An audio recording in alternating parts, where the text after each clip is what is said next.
धर्म स्नेही सत श्रद्धालु, यहाँ पर उपस्थित आप सभी भव्यवर पुंडरीक पुण्यात्मा महानुभाव, आचार्य भगवान समंतबद्ध स्वामी द्वारा विरचित रत्न करंडक श्रावकाचार ग्रंथ की वाचना के अंतर्गत श्रावकों के 12 व्रतों में अंतिम व्रत अतिथि समिभाग या वैयावृत्ति, जिसका विगत दिनों में विवेचन सुन रहे थे, आज पुनः वैयावृत्ति के संबंध में जो पुरुष आचार्य भगवान समंतबद्ध स्वामी की दृष्टि में प्रसिद्धि को प्राप्त हुए, उनके कुछ यहाँ पर उन्होंने उदाहरण प्रस्तुत किए हैं।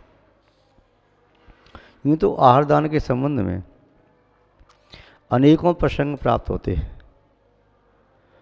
भगवान नेमनाथ स्वामी ने भी पूर्व में आहार दान दिया, जिसके सुप्रभाव से जैन परंपरा के 22वें तीर्थंकर हुए यदुवंश के शिरोमणि हरिवंश तिलक, 9वीं नारायण श्री कृष्ण के चचेरे भाई, श्री कृष्ण के चचेरे भाई थे ये ताऊ जी के लड़के।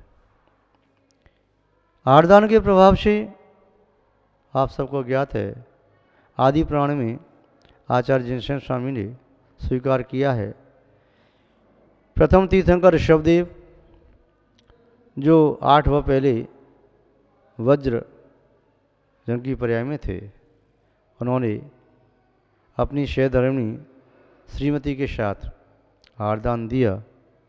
भोगभूमि और स्वर्ग के सुखों को भोगते हुए पुनः पुनः राज अवस्था का सुख भोगते हुए और अंत में शवा सिद्धि से चय करके आए प्रथम तीर्थंकर ऋषभदेव स्वामी हुए। राजा जो वज्रजंग थे, उन्होंने आहारदान देने के उपरांत पुनः कोई ऐसा भव प्राप्त नहीं किया जिसमें उत्तम सुखों को प्राप्त नहीं किया हो। उनकी सहधर्मिणी श्रीमती का जीव वह भी क्रमशः उनके साथ स्वर्ग में, भोगभूमि में एवं कर्मभूमि में उत्पन्न होकर के साधना करते हुए वह जीव भी ऋषभदेव के साथ राजा श्रेयांश बन करके प्रथम आहारदाता बन करके उन्होंने भी मोक्ष को प्राप्त किया। आचार्य जिनसेन स्वामी ने और भी आहारदान के संबंध में अनेक प्रसंग उपस्थित किए। भरत चक्रवर्ती, उन्होंने भी पूर्व में आहारदान दिया, आहारदान की अनुमोदना की। बाहुबली के जीव ने भी पूर्व में वैयावृत्ति आदि में विशेषता प्राप्त की, जिससे भी कामदेव हुए और वज्रवशनाथ सेन को प्राप्त किया, चरम शरीर हुए और उन्होंने मोक्ष को प्राप्त किया। भगवान शवदेव के अन्य पुत्रों ने भी पूर्वों में आहार दान आदि की अनुमोदना की, पुण्य को प्राप्त किया। पुण्यासव कथा को समय आपने देखा होगा कि जहाँ आहारदान के संबंध में 16 कथाएं पीछे दी हैं, वह कथा आहारदान के संबंध में अपना विशेष महत्व रखती है। इसके साथ साथ पद्म पुराण में आहारदान के संबंध में श्री रामचंद्र जी आदि, भामंडल जी इत्यादि अनेक पुण्य पुरुषों के उदाहरण प्रस्तुत किए हैं। पुण्याशा कथा कोश में रामचंद्र मोक्षु ने, जो केशवणी जी के शिष्य थे, उन्होंने एक अग्निला ब्राह्मणी की कथा भी प्रस्तुत की है, जिसमें उन्होंने बताया था कि अग्निला ब्राह्मणी ने वरदत्त नाम के मुनि महाराज को आहारदान दिया और जिस आहारदान के प्रभाव से उनका गृह अग्नि की लपटों से बच गया और पुनः वह अग्निला ब्राह्मणी भगवान नेमनाथ स्वामी की यक्षिणी हुई, जिनका नाम कुष्मांडी देवी या अंबिका देवी प्रसिद्ध हुआ। उन अग्निला ब्राह्मणी के दोनों पुत्र शिवंकर और रितंकर, वह भी दीक्षा लेकर के मोक्ष को प्राप्त किया। वरदत्त मुनि महाराज भगवान नेमनाथ स्वामी के प्रथम गणधर हुए, उन्होंने भी मोक्ष को प्राप्त किया। आपने सुना होगा नाम ऋषिंद्र नैनागिरी, वरदत्त आदि मुनिराजों ने वहाँ से मोक्ष प्राप्त किया।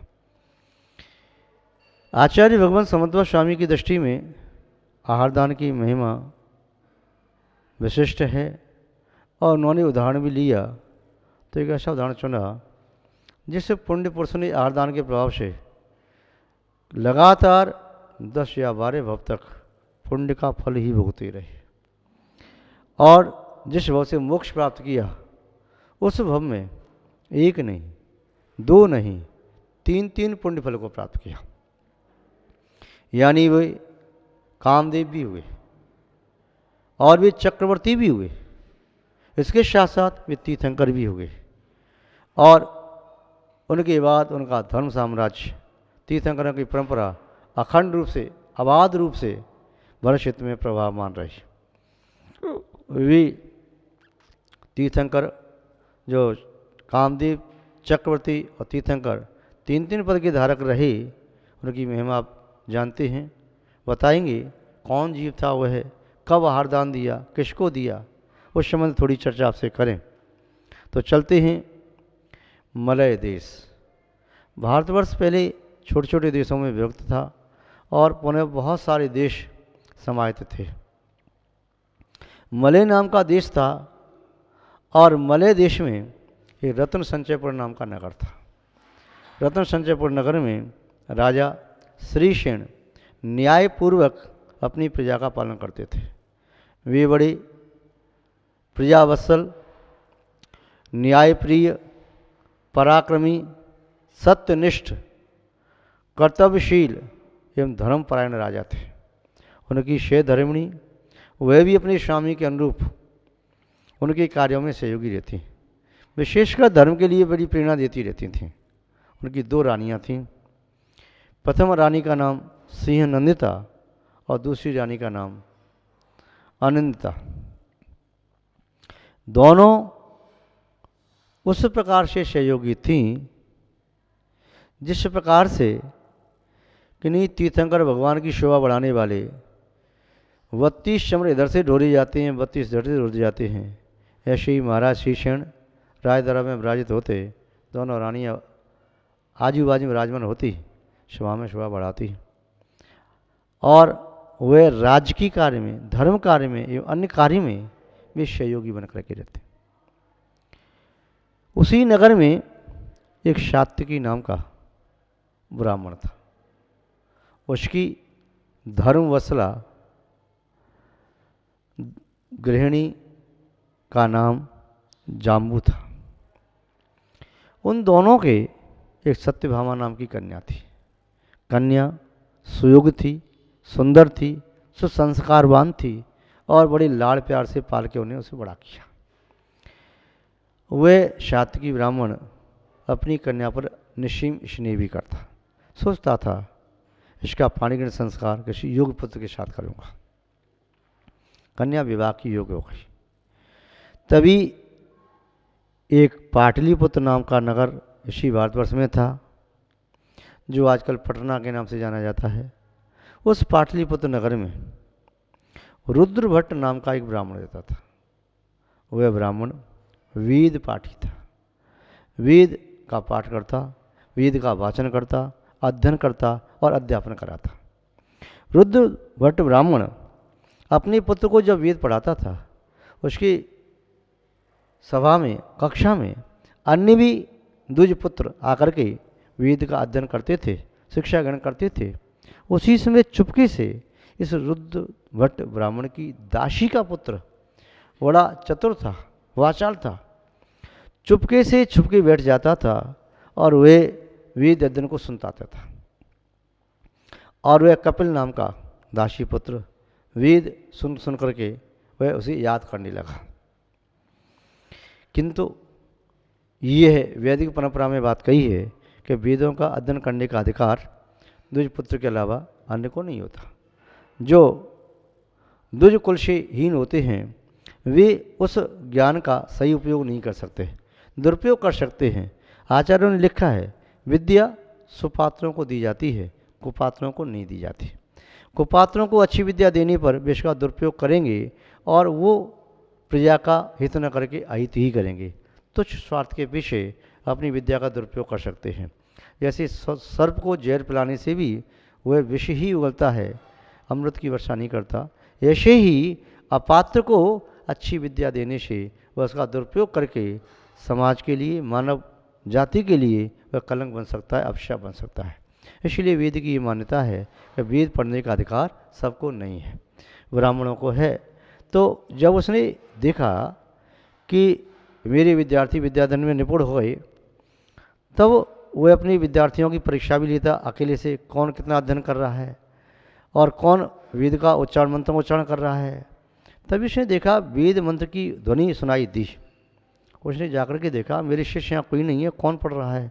देखा वह दासीपुत्र कपिल वेद के मंत्र को उच्चारण कर रहा था। इसे तो वेद पढ़ने का अध्ययन करने का अधिकार नहीं है, और जो व्यक्ति अपने अधिकार क्षेत्र का उल्लंघन करता है निस्संदेह वह बंधन को, आपत्ति विपत्ति को और मृत्यु तक को प्राप्त हो जाता है। चाहे अपनी मर्यादा का उल्लंघन किसी ने भी किया हो, चाहे राजा ने किया, चाहे प्रजा ने किया, चाहे बड़े व्यक्ति ने किया, छोटे व्यक्ति ने किया। वैदिक परंपरा के अनुसार सीता जी ने लक्ष्मण रेखा का उल्लंघन कर दिया तो हरण हुआ, वह रावण के द्वारा हरी गए। यदि रामचंद्र जी जो वैदिक परंपरा में दिया कि स्वर्णमय मृग के पीछे नहीं भागते तो सीता को नहीं खोते, या और भी किसी ने उसका उल्लंघन किया तो निस्संदेह वह बंधन को या आपत्ति विपत्ति को प्राप्त हुआ।